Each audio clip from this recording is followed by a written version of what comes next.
The crack of thunder rolled across the endless prairie as Theodora Zimmerman clutched her black morning dress tightly against her trembling frame. 6 months a widow, and the whispers still followed her like vultures circling overhead. Whispers that her husband's death had been no accident, whispers that she had blood on her delicate hands. Drenched from the sudden downpour, she slipped through the back door of Redemption's only church, seeking sanctuary from both the storm and the suspicious glares of townsfolk who once called her friend. The year was 1878, and Redemption, Colorado, was a town balanced precariously between the lawlessness of the frontier and the promise of civilization. Theodora Thea, to those who once cared for her, had arrived 3 years prior as a hopeful bride. Now, at 25, she was alone with nothing but her husband's debts and the weight of undeserved suspicion. Rain pounded against the stained glass windows as Thea made her way through the empty church. The wooden floorboards creaked beneath her sodden boots. She hadn't planned to come here, but when the storm hit and she found herself on the wrong end of town after delivering mending to Mrs. Peterson, the church had been her only refuge. She heard voices at the front entrance, men's voices, and panic seized her. Without thinking, she slipped behind the massive oak organ that stood like a sentinel at the back of the church. Its dark wooden frame and pipes created a perfect hiding place. She pressed herself against the wall, trying to quiet her breathing. "I'm telling you, Sheriff, that widow's hiding something. Nobody grieves that quiet. It ain't natural." The voice belonged to Walter Fleming, owner of the general store and chief purveyor of town gossip. "You got evidence or just more speculation?" The second voice was unfamiliar deep with a slight southern drawl. "Don't need evidence when everybody knows the truth. Jacob Zimmerman was healthy as a horse one day, dead the next, and that woman of his inherited everything. Not much of a motive considering Jacob left nothing but debts," the stranger countered. "You're new here, Taylor. You'll learn soon enough." The voices faded as the men moved toward the front of the church. Thea's heart hammered in her chest. She hadn't inherited anything but trouble and a tarnished reputation. Jacob had gambled away their savings before pneumonia took him, but the town preferred the more scandalous version of events. She waited several minutes after the voices disappeared, then carefully peered around the organ. The church appeared empty. She stepped out, smoothing her damp skirts when a floorboard creaked behind her. "Folks around here don't hide unless they've got reason to." Thea spun around, nearly losing her balance. Before her stood a tall man with broad shoulders, his dark hair slightly damp from the rain. His clothes weren't the rough garb of a miner or farmer, but they weren't city clothes either. A gun belt hung low on his hips, the mark of a man who knew how to use it. "I wasn't hiding," she lied, her voice barely a whisper. His eyes, a startling shade of blue, studied her face. There was something in his gaze that wasn't accusation or judgment, something she hadn't seen directed at her in months. Kindness. "Name's Thomas Xavier, new sheriff." He didn't offer his hand, seeming to sense her wariness. "And you must be Mrs. Zimmerman," she stiffened. "How did you small town? Your description's been mentioned a time or two." His mouth curved slightly. Though they failed to mention a few things, heat rose to her cheeks. "If you'll excuse me, Sheriff, the rain has stopped. I should be going." As she moved to pass him, he stepped aside but spoke softly.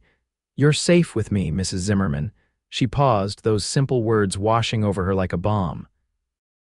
How long had it been since anyone had offered her safety rather than suspicion? "Thank you, Sheriff," she managed, "but I've learned that safety is rarely guaranteed in this life." "Maybe so," he agreed, "but sometimes it's worth risking belief in it again." Thea hurried out of the church, the sheriff's words following her like the distant rumble of thunder across the plains.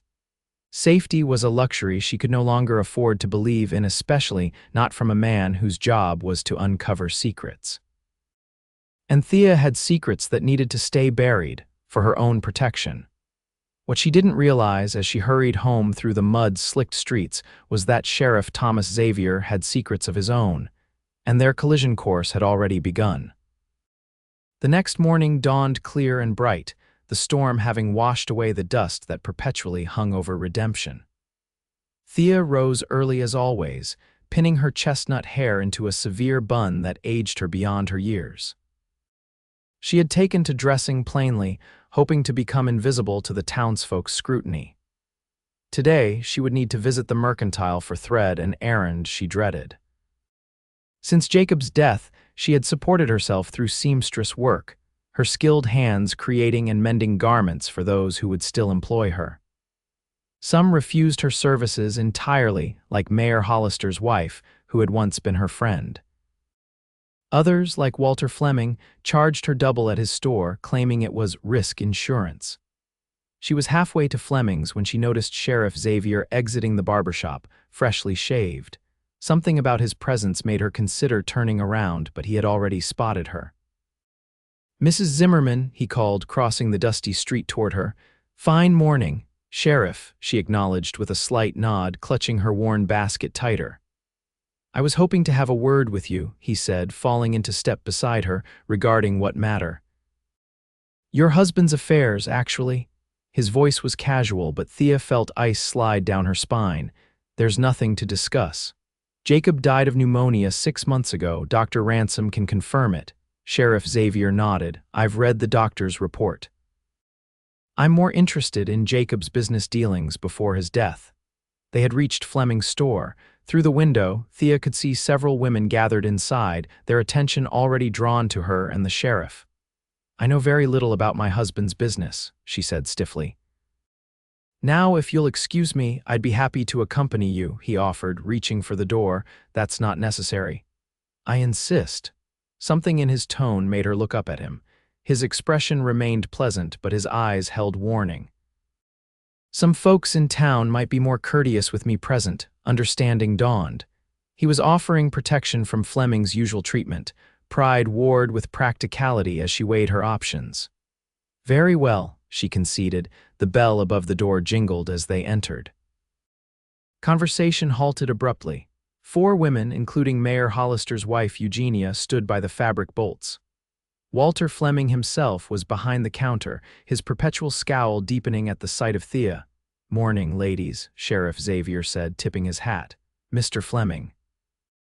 "Sheriff," Fleming acknowledged, his eyes darting between them. "What can I do for you?" Just accompanying Mrs. Zimmerman on her errands, Thea approached the counter. "I need 3 spools of black thread, Mr. Fleming." Fleming reached beneath the counter and produced the thread, placing it before her with deliberate slowness. "That'll be 60 cents. 60 cents, Sheriff Xavier whistled low. "Seems steep for 3 spools of thread. Quality goods cost money, Sheriff. Is that right?" The sheriff leaned against the counter. "Funny, I was in Harrisburg last week. Thread was 15 cents a spool there. That would make this," he paused, calculating 45 cents by my reckoning. Fleming's face reddened. "We're not in Harrisburg." "No, we surely aren't." The sheriff's pleasant expression never wavered. "But I don't recall the territorial governor authorizing special taxation powers for mercantile owners." A tense silence fell. Thea could feel the women watching, feel their judgment and curiosity. 45 cents, Fleming finally muttered, pushing the thread toward Thea. She placed the coins on the counter, avoiding everyone's gaze. "Much obliged," Sheriff Xavier said cheerfully. "Come along, Mrs. Zimmerman. I believe you mentioned needing to visit the post office next." She hadn't mentioned any such thing, but gratefully followed him out. Once outside, she released a breath she hadn't realized she was holding. "You shouldn't have done that," she said. "Now they'll talk even more." "They'll talk regardless," he replied. Might as well give them something worthwhile to discuss. Despite herself, Thea felt the corner of her mouth twitch. "Is antagonizing the local merchants part of your official duties, Sheriff? I consider fair treatment of all citizens very much my duty." He gestured toward the post office. "Shall we? I really do need to speak with you about your husband's affairs." The playfulness vanished from Thea's expression. "As I said, I know very little." "I think you know more than you're letting on," he said quietly, "and I think you have reasons for keeping it to yourself." She stopped walking, turning to face him. "Why are you concerning yourself with a closed matter? My husband died of natural causes." "I'm not investigating your husband's death, Mrs. Zimmerman. I'm investigating what he was involved in before he died." He lowered his voice. and who might still be looking to collect on certain debts. Fear flickered across her face before she could mask it. I don't know what you mean. I think you do. He glanced around the busy street. But this isn't the place to discuss it. Would you allow me to call on you this evening? Officially, every instinct told her to refuse, to keep this man and his questions at a distance, but something in his steady gaze made her hesitate. 7 o'clock, she finally said. I live in the small house behind the cooperative. I know where it is. Of course he did. Everyone in Redemption knew where the suspected widow lived. Until this evening, Mrs. Zimmerman. As he walked away, Thea couldn't shake the feeling that Sheriff Thomas Xavier had just maneuvered her like a chess piece. The question was, what game was he playing and whose side was he truly on? By late afternoon, Thea's hands ached from hours of delicate stitching. She had been working on a dress for the banker's daughter's upcoming wedding, one of the few wealthy families who still employed her skills, if discreetly. The work was demanding, but the payment would cover her rent for the month. As the clock neared 7, she found herself unusually concerned with her appearance. She changed from her work dress into her second-best gown, a navy blue that had once been considered fashionable.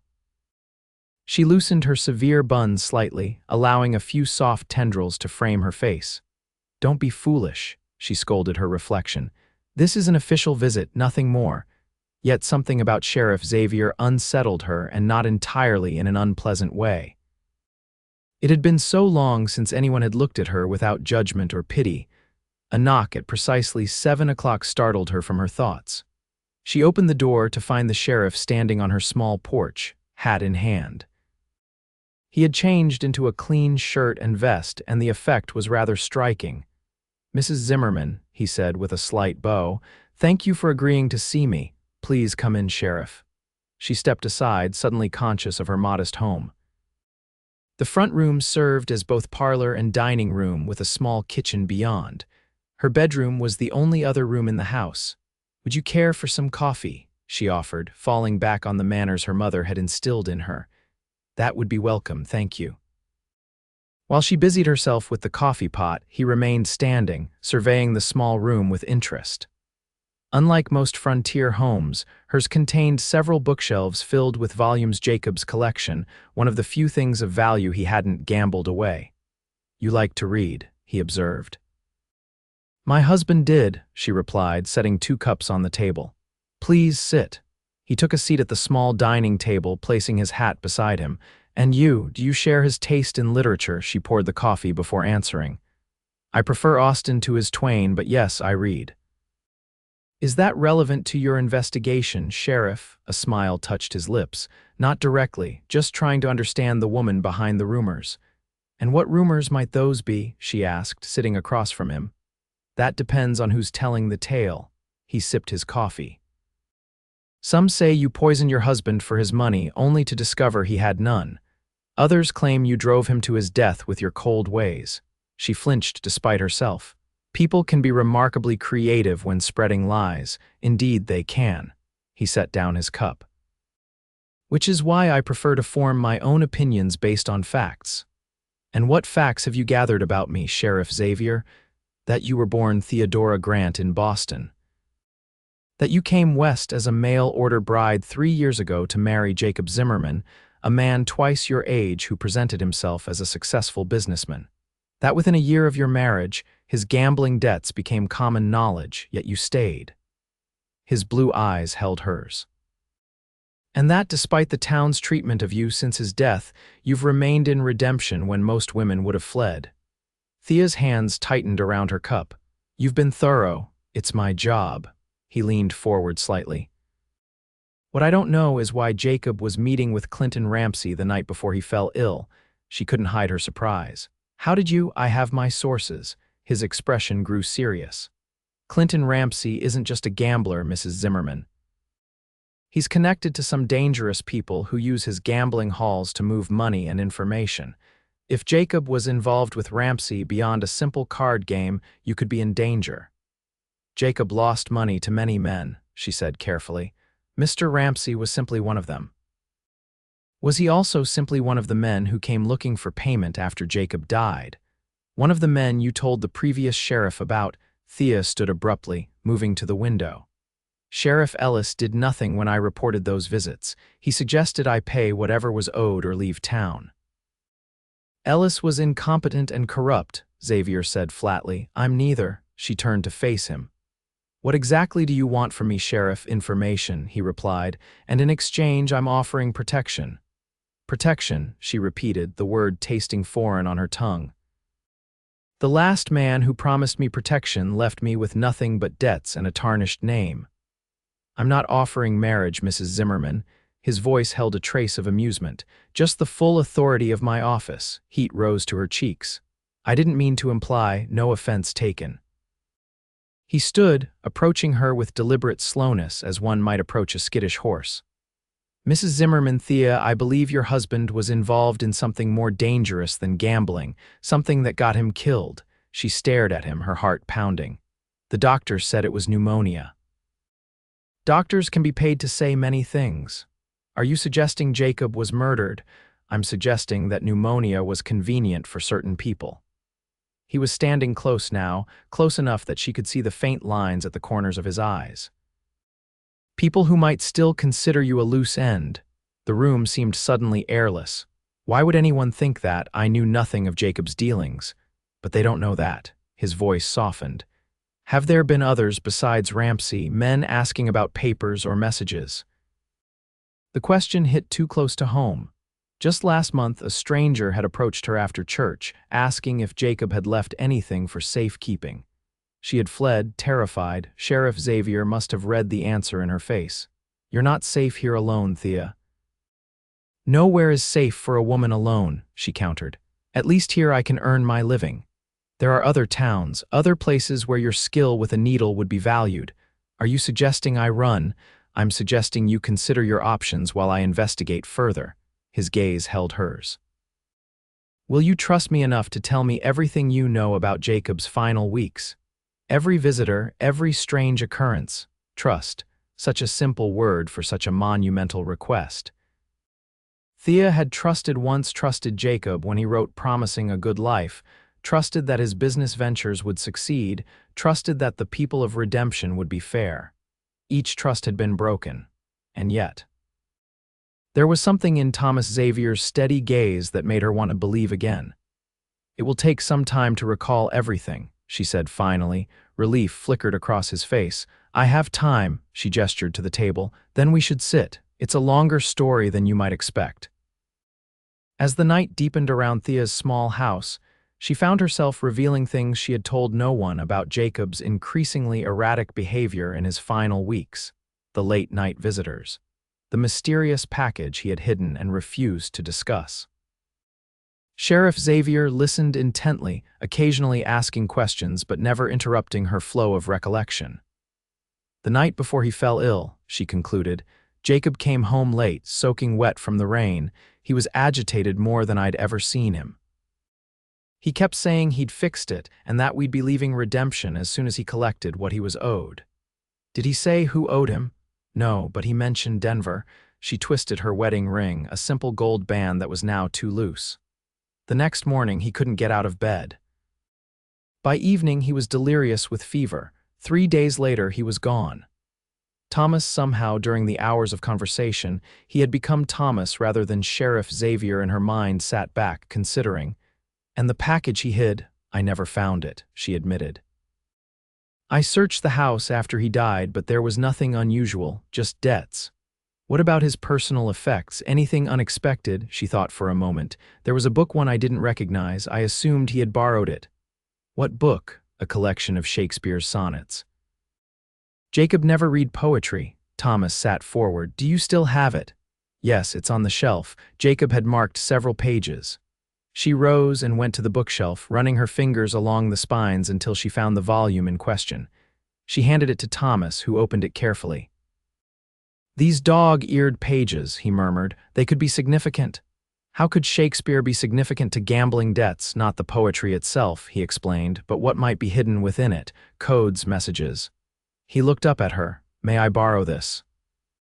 She nodded, suddenly feeling exhausted. The weight of secrets shared had drained her. Thomas must have noticed. He closed the book and stood. It's late. I've kept you long enough. Will this help? She asked, gesturing to the book. Will solving this mystery make the town stop judging me? His expression softened. People judge what they don't understand, Thea, but yes, if we can prove Jacob was involved in something beyond his control, it might change some minds. And if he wasn't, if he simply made bad choices until they caught up with him, then we'll deal with that truth too. He reached for his hat. Thank you for your trust tonight. She walked him to the door, suddenly reluctant to see him leave. With him would go the first genuine conversation she'd had in months. I'll come by tomorrow, he said, stepping onto the porch. In the meantime, keep your doors locked. They always are, she assured him. He paused, studying her face in the lamplight. You're stronger than this town gives you credit for, Thea Zimmerman. Before she could respond, he was gone, his tall figure disappearing into the darkness. Thea closed the door, sliding the bolt into place. For the first time in months, she felt something other than fear and resignation. She felt hope. The next morning brought an unexpected visitor to Thea's door. Eugenia Hollister, the mayor's wife, stood on her porch looking distinctly uncomfortable. Mrs. Hollister, Thea said, unable to hide her surprise. What brings you here? May I come in? Eugenia glanced nervously over her shoulder. Puzzled, Thea stepped aside. Once they were inside with the door closed, Eugenia's prim demeanor cracked. I saw the sheriff leaving your house last night, she said without preamble. After dark, people are talking. I'm well aware that people talk about me regardless of what I do, Thea replied evenly. Sheriff Xavier was here on official business, until nearly midnight. Eugenia raised an eyebrow. Thea, I know we haven't spoken much since Jacob's passing, but I'm here as a friend. Thea nearly laughed at that. Eugenia had been one of the first to shun her after Jacob died, canceling their weekly tea gatherings without explanation. What exactly are you suggesting, Eugenia? I'm suggesting that a widow in your position cannot afford further scandal. Eugenia lowered her voice. There are already rumors about you and the new sheriff. Rumors he's been in town less than a week, which makes your closeness all the more noteworthy, Eugenia sighed. I'm trying to help you, Thea. Whatever the sheriff is investigating, surely it can be discussed during daylight hours in a public place. Thea felt a flicker of anger. Thank you for your concern, but I believe I can manage my own reputation. Can you? Eugenia's gaze swept the small house. You need this town's goodwill to survive, Thea. Your seamstress work depends on it. The implied threat wasn't subtle. As the mayor's wife, Eugenia influenced which women employed Thea's services. The sheriff is investigating matters related to Jacob, Thea said carefully. Once resolved, I'm sure his visits will cease. Eugenia seemed to accept this. Well, that's something, at least. She adjusted her gloves. The sewing circle meets tomorrow at my house. Perhaps you should join us. It would be a step toward reconciliation with certain elements in town. Thea recognized the olive branch for what it was: conditional acceptance predicated on conformity. Still, she needed the work that might come from such connections. Thank you for the invitation, she said. What time shall I arrive? 2:00. Eugenia moved toward the door. And Thea, perhaps wear something other than black. It's been 6 months after all. After Eugenia left, Thea stood in her doorway, conflicted. The invitation was both opportunity and manipulation. Yet before she could consider it further, she spotted Thomas approaching from the direction of the sheriff's office. He carried a parcel under one arm. Good morning, he called, removing his hat as he reached her. I hope I'm not interrupting. Not at all, she replied, stepping back to let him enter.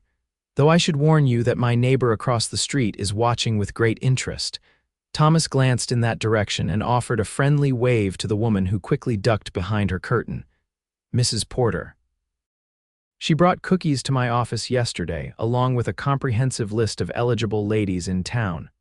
Despite herself, Thea smiled. Redemption's matchmakers work quickly, so I've noticed. He set his parcel on the table. I've brought something I think you should see. Curious, Thea joined him as he unwrapped the brown paper, revealing a stack of documents. Land deeds, he explained. All registered to Jacob Zimmerman. She stared at the papers in confusion. That's not possible. Jacob owned nothing but this house, and even that had a lien against it that I've been paying monthly. According to these, he purchased 3 parcels outside of town about a month before he died. Thomas spread the documents before her, using cash. Where would Jacob get that kind of money? She picked up one of the deeds, examining it. And why wouldn't he tell me? That's what we need to find out. Thomas pulled out another paper, a roughly drawn map. The parcels form a triangle around Ramsey Creek, just north of where the Denver and Rio Grande plans to lay track next spring. Understanding dawned. The railroad. Jacob was speculating on railroad land. Smart investment if you have inside information, Thomas agreed. The railroad hasn't announced that route yet. But where did he get the money? Thea repeated. We were barely keeping this house. I have a theory. Thomas reached for the Shakespeare volume he'd borrowed. There were messages hidden in this book, references to delivery dates and locations. I believe Jacob was working as a courier between Ramsey and someone in Denver, possibly within the railroad company itself. Thea sank into a chair. A courier for what? Information. The kind that could make a man rich if he knew where to invest before official announcements. So Jacob stole information he was supposed to deliver and used it himself. The very idea made her feel ill. It was one thing to know her husband had been a gambler. It was another to learn he had been a thief. That would explain why Ramsey's men came looking for him, or rather, for whatever he was supposed to deliver. Thomas sat beside her.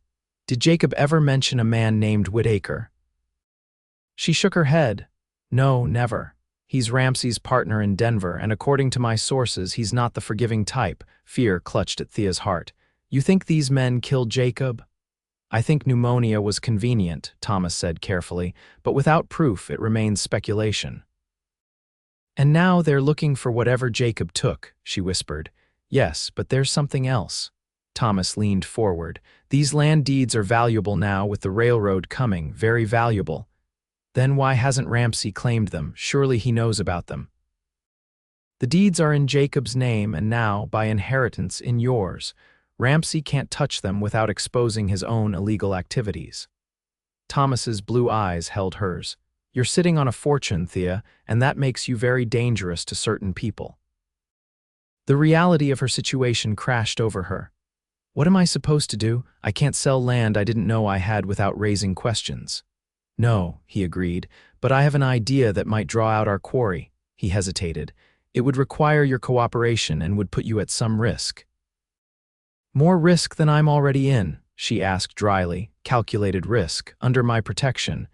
There it was again, that offer of protection. This time, however, Thea found herself considering it seriously. What would I need to do? Let it be known that you're planning to sell Jacob's properties. That you've found a buyer from Denver. He watched her reaction. It would force whoever is watching you to make a move. Use me as bait, you mean? Despite her apprehension, Thea found the idea oddly appealing. After months of powerlessness, taking action, even dangerous action, felt right. I wouldn't let any harm come to you, Thomas promised. You have my word. She studied him, this man who had walked into her life just days ago and appended everything she thought she knew. Why are you doing this, Sheriff? This goes beyond your official duties. Something flickered in his eyes, something personal. Let's just say I have my own reasons for wanting to see Ramsey and his associates brought to justice. Before she could press further, a knock at the door startled them both. Thomas immediately moved his hand to his gun. Are you expecting anyone? No, she whispered. He gestured for her to stay seated while he approached the door. Who is it? He called. Telegram for Mrs. Zimmerman, came the reply. Thomas relaxed slightly but still opened the door with caution.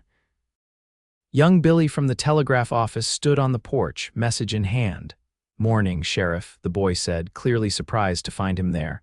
Got a telegram for Mrs. Zimmerman. Thomas tipped the boy and closed the door, bringing the telegram to Thea. She opened it with trembling fingers. Property matters require immediate attention. Stop arriving. Redemption. Friday. Stop Whitaker. She handed the paper to Thomas, whose expression darkened as he read it. It seems our plan is already in motion, he said grimly. Whitaker is coming here. How could he know about the deeds already? He might not. He could be coming about whatever Jacob was supposed to deliver. Thomas folded the telegram. Either way, we have 3 days to prepare. Thea felt strangely calm. After months of uncertainty and fear, at least now there was a clear danger and a plan to face it. What do we do? First, you accept Eugenia Hollister's invitation to her sewing circle. At her surprised look, he smiled. Thin walls, I heard her invitation. You need to appear completely normal while we set our trap. And what trap are we setting, exactly? Thomas's smile turned grim. We're going to give Mr. Whitaker exactly what he's looking for, and then we're going to arrest him for Jacob's murder. The next 3 days passed in a blur of preparation and mounting tension. Thea attended Eugenia's sewing circle wearing a lavender dress instead of black, her concession to the suggestion that she move beyond mourning.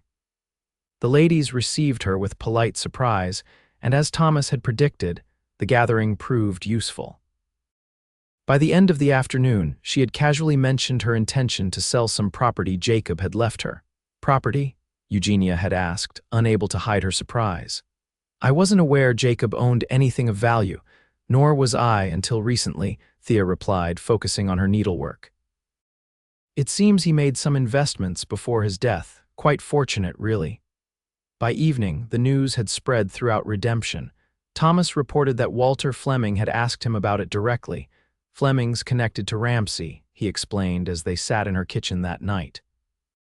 He's been watching you since I arrived in town. They had fallen into a pattern. Thomas would come after dark, using the back entrance to avoid being seen. They would plan until late, his presence both reassuring and increasingly distracting to Thea. She found herself noticing things: the way his hands moved when he spoke, the lines that appeared at the corners of his eyes when he smiled, the unexpected gentleness in his voice when he spoke her name. What happens when Whitaker arrives? She asked, pushing away such thoughts. He'll approach you, probably somewhere public enough to avoid suspicion but private enough for conversation. Thomas spread a map of the town between them. I'll have Deputy Wilson watching the stagecoach arrival. Once Whitaker's identified, we follow his movements. And if he simply demands whatever Jacob took, you tell him you have it hidden and can retrieve it that evening. Suggest meeting at your house after dark. Thomas traced a path on the map. I'll be waiting inside. Wilson and I will take him when he makes the explicit threat or offer. What if he's not alone? Thomas's expression grew serious. That's a possibility we've prepared for. Wilson has deputized 2 men he trusts. Thea nodded, trying to appear more confident than she felt. And afterwards, when this is over, you'll be free, he said simply. Free of suspicion, free of threat. The deeds will be legally yours to sell or keep as you choose. Freedom. The word tasted strange after so many months of confinement, not physical imprisonment, but the prison of suspicion and fear that had become her life in Redemption. Would you leave? Thomas asked, his voice carefully neutral. Once this is resolved, the question caught her off guard. I haven't thought that far ahead. You should. His blue eyes held hers. Think about what you want, not just what you're running from, what she wanted. It had been so long since Thea had allowed herself to want anything beyond survival that the concept felt foreign. What did she want? A home without whispers following her, work that utilized her skills, perhaps even companionship.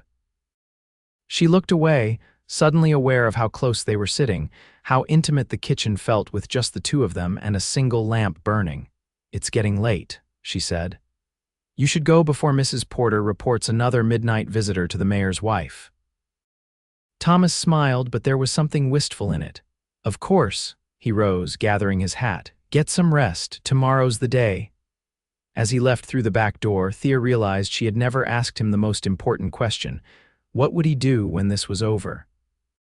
Would he stay in Redemption, or was he simply passing through, righting wrongs before moving on to the next town that needed him? And why did the answer matter so much to her? Friday dawned clear and crisp, the mountains to the west gleaming in the early sunlight. Thea had barely slept, her mind racing with all the possibilities and dangers the day might bring. She dressed with care in a green dress that brought out the gold flecks in her hazel eyes, then pinned her hair in a softer style than her usual severe bun. If she was to be bait, she might as well be effective bait. The stagecoach was due at noon. Thomas had instructed her to go about her normal routine, which on Fridays meant delivering finished mending to several houses around town. She gathered her basket and set out, hyper-aware of every glance, every whispered comment as she passed. News of her property had spread quickly. She could feel the speculation following her like a shadow. By 11:30, she had completed her deliveries and, as planned, headed to the small cafe across from the stagecoach office. Thomas would be watching from the sheriff's office, while Deputy Wilson would position himself near the arriving coach. The cafe was busier than usual, the Friday stage bringing not just passengers but mail and packages that townspeople were eager to collect. Thea took a seat by the window, ordering coffee and a slice of pie she had no appetite for. At precisely noon, the stagecoach rolled into town in a cloud of dust. Thea watched as passengers disembarked, a family with 2 children, an elderly gentleman, and finally, a well-dressed man of about 50 with silver at his temples and a bearing that spoke of wealth and confidence. Deputy Wilson casually approached him, offering to carry his bag to the hotel. The man, Whitaker, she presumed declined with a wave of his hand and proceeded directly to the hotel himself. Thea released a breath she hadn't realized she was holding. The first part of their plan had worked. Whitaker had arrived and been identified. Now they would wait for him to make contact. She didn't have to wait long. She had just paid for her untouched pie when the cafe door opened and Whitaker himself entered. He surveyed the room before his gaze settled on her. Without hesitation, he approached her table. "Mrs. Zimmerman?" His voice was smooth, cultured, the voice of a businessman accustomed to getting his way. "Yes," she replied, feigning surprise. "Harold Whitaker." He extended his hand. "I was acquainted with your late husband. May I join you?" She gestured to the empty chair across from her. "Of course." Whitaker sat, removing his gloves with deliberate precision. "I was sorry to hear of Jacob's passing. Pneumonia, I understand. Such a tragedy." "Thank you," she murmured. "Did you know my husband well? We had business dealings." His smile didn't reach his eyes. "In fact, that's why I've come to redemption. Jacob was holding something for me before his untimely death." Thea's heart raced, but she kept her expression neutral. "Something valuable, I presume?" "Very." Whitaker leaned forward slightly. "I believe you know what I'm referring to, Mrs. Zimmerman." "I'm afraid I don't," she said, watching his face carefully. Jacob kept his business affairs private. A flicker of annoyance crossed Whitaker's features. "Come now. A woman like you, intelligent, observant, surely you were aware of your husband's activities." "My husband gambled and lost money with alarming regularity," she replied honestly. "Beyond that, his business affairs were a mystery to me." Whitaker studied her, clearly trying to determine if she was being truthful. "Perhaps we should continue this conversation somewhere more private. I'm staying at the hotel. I'm afraid I have appointments this afternoon," she interrupted. "But if it's important, you could call at my house this evening. Say 8 o'clock." Something calculating entered his gaze. "That would be acceptable." "Excellent." She stood, gathering her basket. "Until this evening, Mr. Whitaker." As she left the cafe, she could feel his eyes following her. The encounter had gone exactly as Thomas had predicted, yet she couldn't shake a sense of unease. There had been something in Whitaker's manner, a confidence that suggested he held cards they didn't know about. She needed to find Thomas. The sheriff's office was empty when she arrived, but a note on the desk indicated he had gone to check the outlying roads for any of Whitaker's associates who might have arrived separately. Deputy Wilson was still watching the hotel. Thea left a brief message about her encounter and then headed home to prepare for the evening's confrontation. As she walked, she felt as though eyes were watching her from every window, every alleyway. Whether it was the usual town scrutiny or something more sinister, she couldn't tell. By 7 o'clock, Thomas still hadn't come to her house. Worry gnawed at her. This deviation from their plan left her feeling vulnerable and uncertain. She paced her small front room, jumping at every sound from outside. At 7:30, there was a knock at her back door. Relief flooded her as she hurried to open it. "Thomas, where have you?" She stopped short. It wasn't Thomas, but Deputy Wilson, his young face grave. "Mrs. Zimmerman," he said in a low voice. "May I come in?" She stepped aside, dread pooling in her stomach. "What's happened?"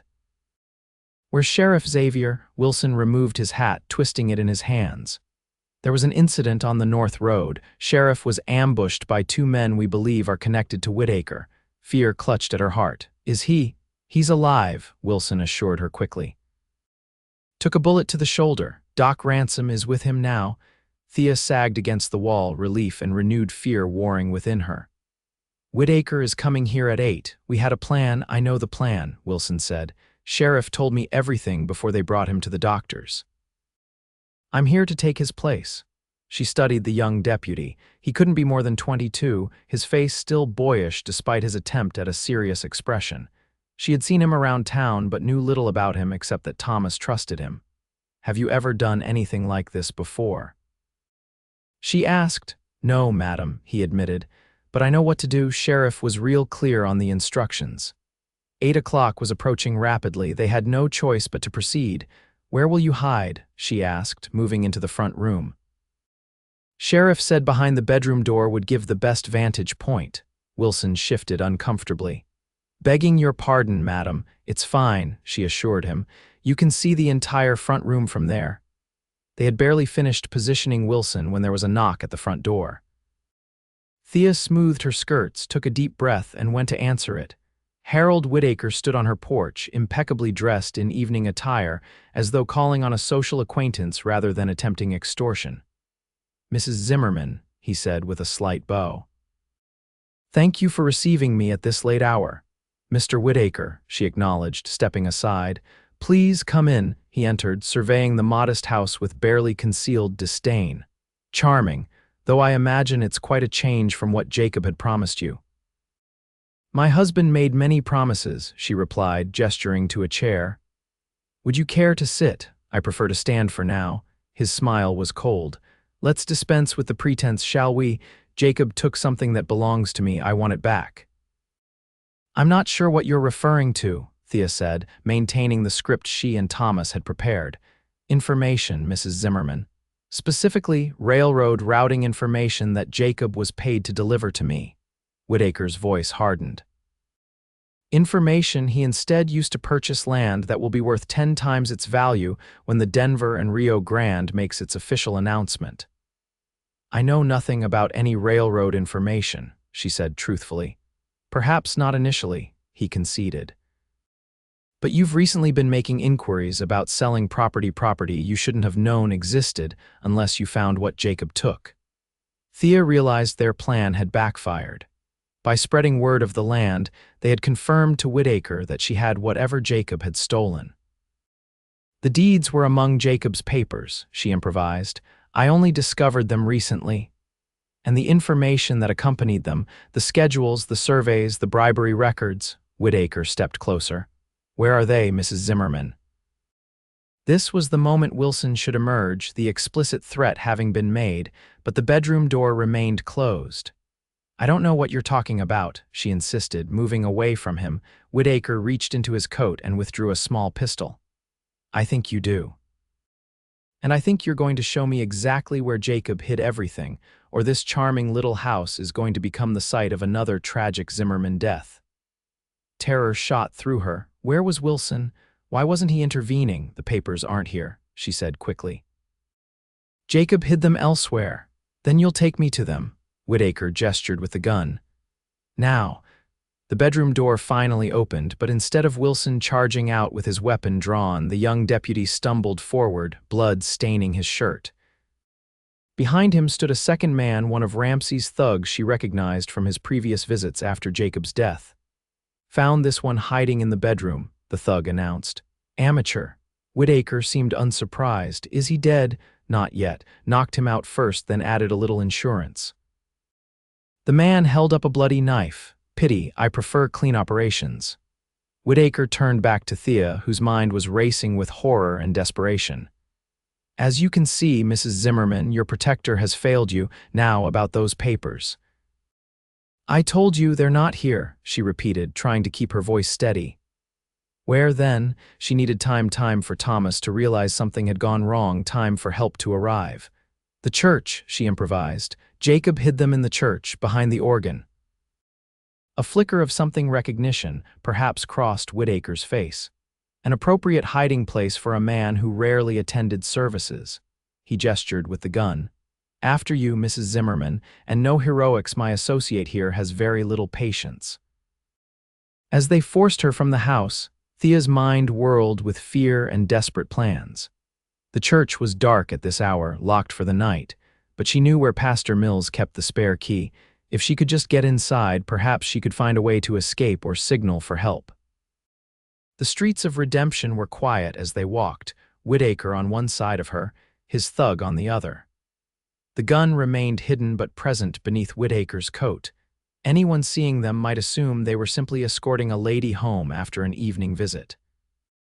The church loomed ahead, its white steeple silvered by moonlight. Thea led them to the side door, reaching above the frame for the hidden key. Clever, Whitaker murmured. One wonders what other secrets you're privy to. The key turned smoothly in the lock, and the door swung open with a creak that seemed thunderous in the night stillness. Inside, the church was shadowy, with only moonlight filtering through the stained glass windows. Where? Whitaker demanded. The organ, she replied, moving down the center aisle. There's a compartment behind it. The massive organ stood at the back of the church, its pipes reaching toward the ceiling like silent sentinels. Thea moved behind it, into the narrow space between the instrument and the wall. Here, shadows gathered thickly. I don't see any compartment, Whitaker said, his patience clearly thinning. It's here, she insisted, feeling along the wooden back of the organ. Jacob showed me once. It was a lie, of course. There was no compartment, no hidden papers. But in the darkness behind the organ, she had spotted something, a door that led to the small room where choir robes were stored, if she could just reach it. Mrs. Zimmerman, Whitaker's voice had turned dangerously soft. I'm beginning to think you're stalling. No, it's here, I swear, she said, edging closer to the door. Just a bit further back, a noise from the front of the church interrupted her, the sound of the main doors opening. Whitaker gestured for his man to investigate while keeping the gun trained on Thea. If that's another deputy, he whispered, you'll watch him die before you join him. Thea's heart hammered in her chest. Who would be coming to the church at this hour? Had Thomas somehow learned of their situation? Footsteps echoed in the nave, a steady, measured tread that spoke of confidence rather than caution. Then a voice called out, a voice she recognized instantly. I know you're here, Whitaker. Let Mrs. Zimmerman go and we can discuss this like businessmen. Thomas. Despite his injury, he had come. Relief and fresh fear battled within her. Sheriff Xavier, Whitaker called back. I was wondering when you'd join us. Your deputy proved disappointingly easy to neutralize. Wilson's alive, Thomas replied, his voice closer now. Your man's in custody. It's over, Whitaker. I think not. Whitaker's grip on Thea's arm tightened. I still have what you might call a compelling negotiating position. They emerged from behind the organ to find Thomas standing in the center aisle, his left arm in a makeshift sling, his right hand resting on his gun. You look a bit worse for wear, Sheriff, Whitaker observed. That ambush was meant to be fatal. My associates must be losing their touch, or I'm harder to kill than you anticipated. Thomas's gaze locked with Thea's, a silent question in his eyes. She gave a slight nod, indicating she was unharmed. Here's what's going to happen, Whitaker said. Mrs. Zimmerman is going to tell me where Jacob hid my property, then she's going to sign over those land deeds to me. After that, I might consider letting you both live. That's not going to happen, Thomas replied calmly. What is going to happen is you're going to drop that gun and face charges for the murder of Jacob Zimmerman. Whitaker laughed, a sharp, humorless sound. Murder? Jacob died of pneumonia. Everyone in town knows that. Pneumonia caused by poison, Thomas countered. A poison that mimics the symptoms but is virtually undetectable unless someone knows to look for it. Someone like the territorial medical examiner who is currently re-examining samples of Jacob's tissue. Thea stared at Thomas in shock. He had never mentioned this part of his investigation. That's a bluff, Whitaker said, but uncertainty had crept into his voice. Is it? Thomas took a step forward. Jacob stole from you, that's true. But you couldn't afford a public confrontation, not with the railroad deal hanging in the balance, so you had him poisoned. Subtle, deniable, but not unprovable. Another step forward. Thea could see that Thomas was pale beneath his tan, his injury clearly taking a toll. "Stay where you are, Sheriff," Whitaker warned, raising his gun more visibly. "You won't shoot me in a church, Whitaker." Thomas took another step. "Too many questions, too much attention, that's not your style." "Perhaps not," Whitaker conceded, "but accidents happen, even in holy places." Grief-stricken widows sometimes take their own lives. Wounded lawmen occasionally succumb to their injuries. The threat hung in the air between them. Thea felt Whitaker's grip on her arm loosen slightly as he focused more on Thomas. It was the opening she had been waiting for. With a sudden twist, she broke free, dropping to the floor and rolling away just as Thomas drew his gun with lightning speed. Two shots rang out simultaneously, the sound deafening in the church's acoustic space. Whitaker stumbled backward, a look of surprise on his face as red bloomed across his pristine white shirt. Thomas remained standing, though he swayed slightly. "Thomas." Thea scrambled to her feet and rushed to his side. "I'm all right," he assured her, though his voice was strained. "Check Whitaker." She approached the fallen man cautiously. Whitaker's eyes were open but unfocused, his breathing shallow. The bullet had struck him in the chest. "He needs a doctor," she said. "So does Wilson," Thomas replied, holstering his gun with difficulty. "Go to my office. Send whoever's there to get Doc Ransom and bring him here." "I'm not leaving you," she protested. "Thea," he said gently, "I'm not going anywhere, but if Whitaker dies without confessing, we may never clear your name completely." Reluctantly, she agreed, hurrying from the church and toward the sheriff's office. The commotion had already drawn attention. Lights were appearing in windows along the street, and she could hear voices calling questions. At the office, she found two men Thomas had deputized standing guard over Ramsey's captured thug. She quickly explained the situation, and one ran to fetch the doctor while the other accompanied her back to the church. By the time they returned, a small crowd had gathered outside. Inside, they found Thomas sitting in a pew, his gun trained on Whitaker, who lay on the floor moaning softly. "Help's coming," she told Thomas, kneeling beside him. In the better light, she could see that his wound had reopened, blood seeping through his bandaged shoulder. "Good," he murmured, his face ashen. Whitaker talked, admitted to ordering Jacob's poisoning. "Johnson here heard it all." He nodded toward the deputy.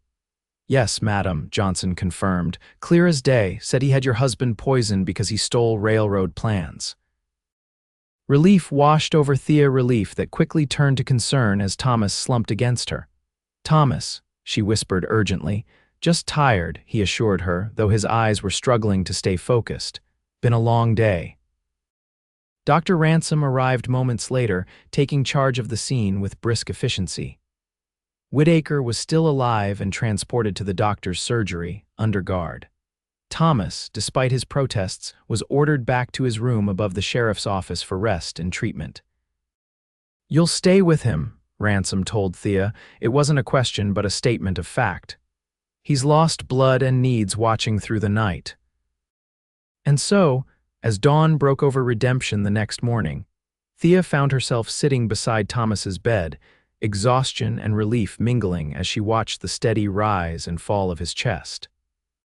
He had fallen into a deep sleep after Ransom had tended his wound, the doctor assuring her that, with proper care, he would recover fully. The events of the night had spread through town like wildfire. Deputy Wilson, though seriously injured, would survive. Whitaker had been stabilized but remained under guard. And most importantly for Thea, the truth about Jacob's death had been revealed. She must have dozed off in the chair because she woke to find Thomas watching her, his blue eyes clear and alert. "Good morning," he said softly. "How are you feeling?" she asked, leaning forward to check his bandage. "Like I've been shot," he replied with a wry smile. "Twice in 1 month, I'm developing bad habits." "Twice," she frowned. "You never mentioned being shot before." Something flickered in his eyes. "There's a lot I haven't mentioned, Thea."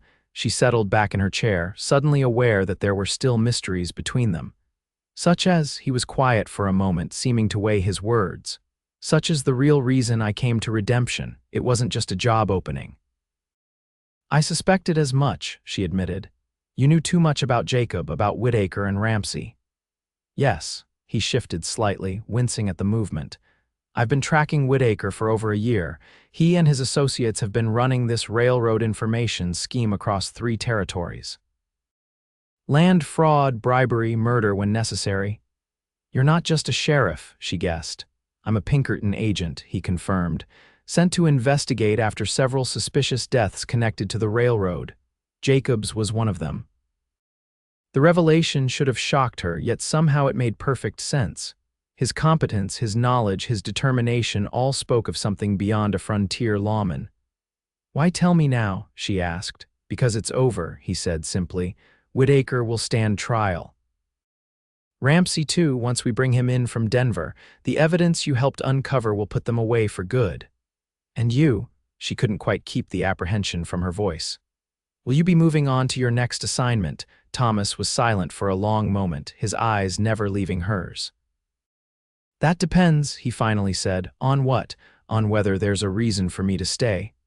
The words hung between them, filled with unspoken meaning. Thea felt her heart quicken.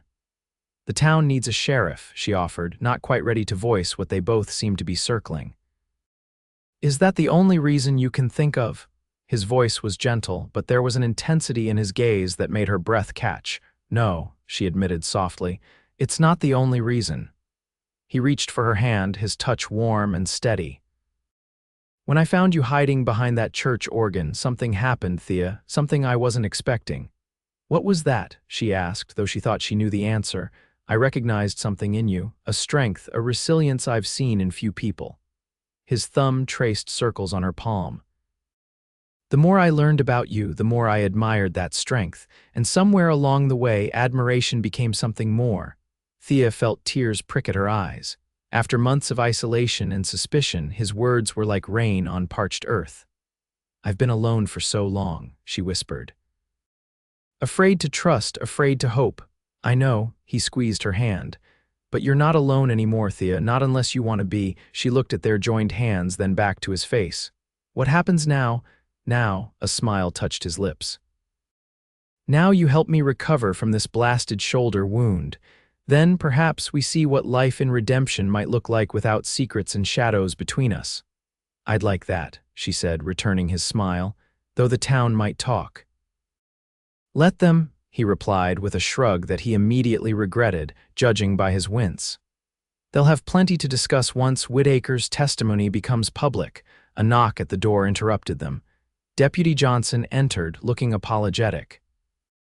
Begging your pardon, Sheriff, Mrs. Zimmerman, but there's quite a crowd gathered downstairs wanting information. Mayor Hollister among them, Thomas sighed. Tell them I'll make a full statement this afternoon. Yes, sir, Johnson hesitated. There's something else. Mrs. Hollister is asking specifically to see Mrs. Zimmerman, says it's important. Thea and Thomas exchanged a glance. Tell her I'll be down shortly, Thea decided after Johnson left. Thomas's expression grew concerned. You don't have to face them alone. Yes, I do, she said with newfound confidence. It's time I stopped hiding, he nodded, understanding in his eyes. I'll be here when you return. The promise in those simple words warmed her. She squeezed his hand once more before standing. Rest, she instructed. Sheriff's orders. His laugh followed her out the door. Downstairs, she found Eugenia Hollister pacing the sheriff's office, her usual prim demeanor nowhere in evidence. Thea, Eugenia rushed forward as she entered. Are you hurt? We heard the most dreadful accounts: gunfire at the church, the sheriff wounded, that Denver businessman shot. I'm unharmed, Thea assured her, surprised by the genuine concern in Eugenia's voice. Thank heavens. Eugenia clasped her hands. The mayor is organizing an emergency town meeting. We need to know what happened. Mr. Whitaker confessed to having my husband murdered, Thea said simply. The sheriff will provide all the details later today. Eugenia's eyes widened. Then the rumors about Jacob's death were false, Thea finished firmly, as the sheriff will confirm. A look of shame crossed Eugenia's face. Thea, that is, many of us owe you an apology. We assumed the worst without cause. The apology, however belated, was unexpected. Thea considered how to respond. Part of her wanted to reject it, to hold on to the righteous anger she had carried for months. But she recognized that path led nowhere she wanted to go. "Thank you, Eugenia," she said finally. "I appreciate that." Relief flooded the other woman's features. "The sewing circle meets again next Tuesday. Your place will be waiting for you." It was a peace offering, a gesture of reacceptance. A week ago, it would have meant everything to Thea. Now she found it mattered less than she had expected. "I'll consider it," she said noncommittally. "Now, if you'll excuse me, I promised the sheriff I'd help with his wound." Eugenia's eyebrows rose slightly, but she nodded. "Of course, we'll speak later." As Eugenia left, Thea felt a strange lightness. The town's approval or disapproval no longer seemed to carry the weight it once had. Something had shifted within her during the night's dangers, a realization that she was stronger than she had believed, more capable than anyone had given her credit for. And there was something else, something warm and hopeful that had taken root in her heart. Something that had begun the moment a wounded sheriff had found her hiding behind a church organ and whispered that she was safe with him. She climbed the stairs back to Thomas's room, her step lighter than it had been in months. Whatever the future held, she would face it standing tall, not hiding in shadows.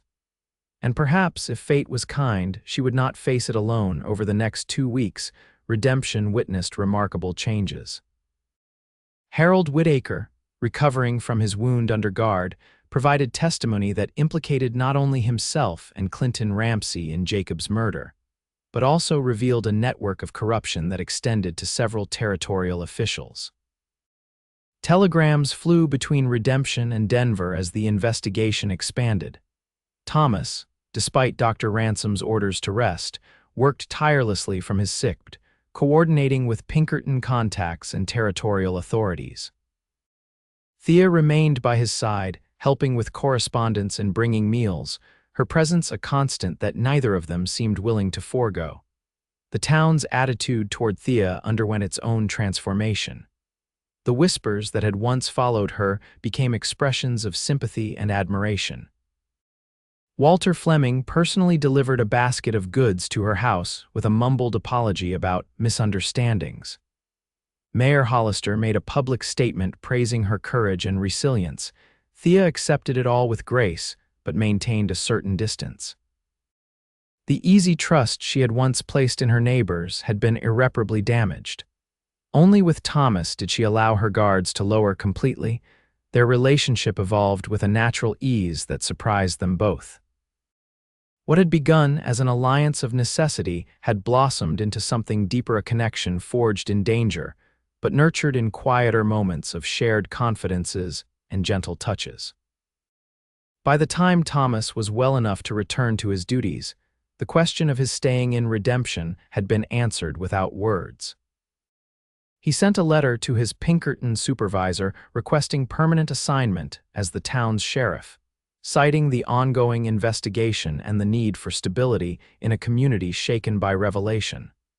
The land deeds that had caused such trouble remained in Thea's possession. With Thomas's guidance, she sold 2 of the parcels to the railroad for a sum that ensured her financial independence. The third, a beautiful stretch of land overlooking Ramsey Creek, soon to be renamed, the town council decided, she kept. "It's good land," Thomas observed one evening as they rode out to survey it. His arm was still in a sling, but he managed his horse with practiced ease. "Could be a fine homestead with the right improvements." Thea gazed across the rolling grassland to the distant mountains. "It's peaceful here." Away from prying eyes. "Thinking of building?" he asked casually, though something in his tone suggested the question carried more weight than its simple words. "Perhaps." She turned to look at him, the setting sun gilding his features, though it seems a large undertaking for one person. Thomas dismounted carefully, then helped her down from her horse. He kept his hands at her waist longer than necessary, his blue eyes serious in the fading light. "What if it wasn't just one person?" he asked softly, her heart quickened. "What are you suggesting, Sheriff Xavier?" "I'm suggesting," he said, drawing her closer, "that I've fallen in love with the strongest, most remarkable woman I've ever known, and I'm hoping she might consider sharing not just this land but a life with me. Joy bloomed within her, bright and unexpected. Are you proposing, Thomas? Inelegantly, perhaps, he admitted with a smile, but sincerely. She reached up to touch his face, marveling at how this man had entered her life at its darkest point and brought light back into it. People will talk, she warned, though her eyes danced with happiness.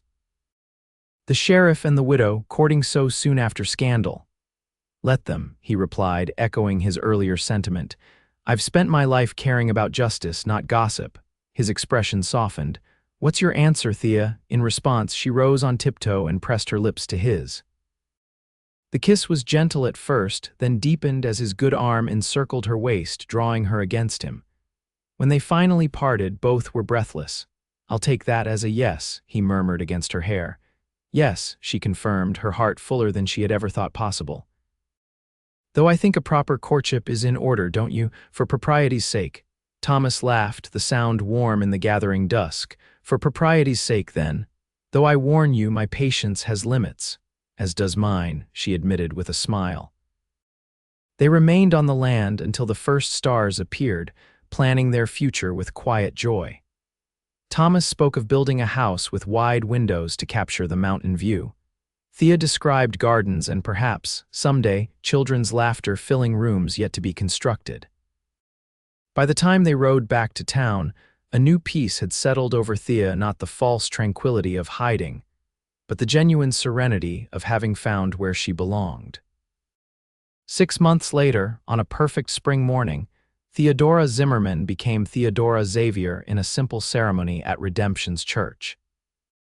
The same organ she had once hidden behind now played joyful music as she walked down the aisle to where Thomas waited, handsome in a new suit, his face alight with love. The church was filled to capacity not with the curious or the judgmental, but with genuine well-wishers. Even Deputy Wilson, fully recovered from his wounds, stood proudly as Thomas's best man. As they exchanged vows, Thea thought of the journey that had brought them to this moment. From widow to bride, from suspicion to respect, from isolation to belonging, the path had been neither straight nor easy. Yet standing before this man who had first offered safety and then given love, she knew every step had led exactly where she was meant to be. I now pronounce you husband and wife, Pastor Mills declared. You may kiss your bride. Thomas didn't hesitate, drawing her into an embrace that spoke of promises kept and a future secured. The congregation erupted in applause as they turned to face their friends and neighbors as husband and wife. Later, at the reception held in the town square, Eugenia Hollister approached them with uncharacteristic humility. I want you both to know, she said, that Redemption is honored to have you. What you've done for this town, exposing corruption, bringing justice, we won't forget it. Thank you, Eugenia, Thea replied sincerely. As the mayor's wife moved away, Thomas leaned close to whisper in Thea's ear. Ready to leave whenever you are, Mrs. Xavier. The name sent a thrill through her. Eager to be alone with your wife, Sheriff. More than I can express in polite company, he confirmed, his eyes twinkling. They slipped away as the celebration continued, riding to their newly completed home on the land overlooking what was now called Liberty Creek. The house was everything they had planned, spacious yet cozy, with windows that captured the majestic view of mountains and prairie. As Thomas carried her across the threshold, Thea felt the last shadows of her past finally lift. This was her beginning, their beginning written not in sorrow or suspicion, but in the language of second chances and enduring love. Welcome home, Thea, Thomas murmured, setting her gently on her feet in their front room. Home, she repeated, looking up at the man who had found her hiding and shown her how to stand tall again. Yes, this is exactly that. In the years that followed, Redemption continued to grow and prosper. Thomas Xavier remained its sheriff, respected for his fairness and unwavering commitment to justice. Thea established a successful dressmaking business, her designs sought after throughout the territory.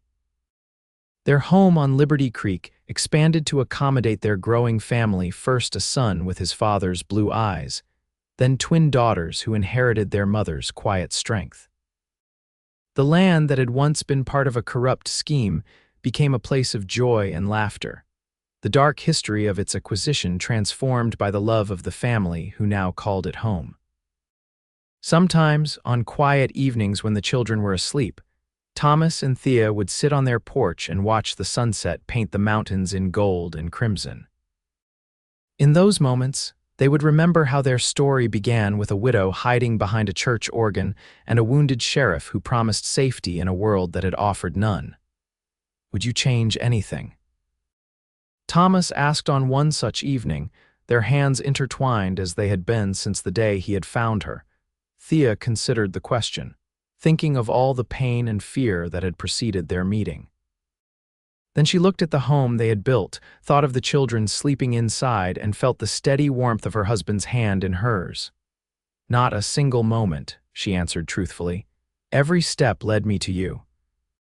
And as darkness gently claimed the land around them, they remained together on the porch, two people who had found in each other not just safety, but the rarest gift of all, a love that had begun in whispers and grown strong enough to echo across a lifetime.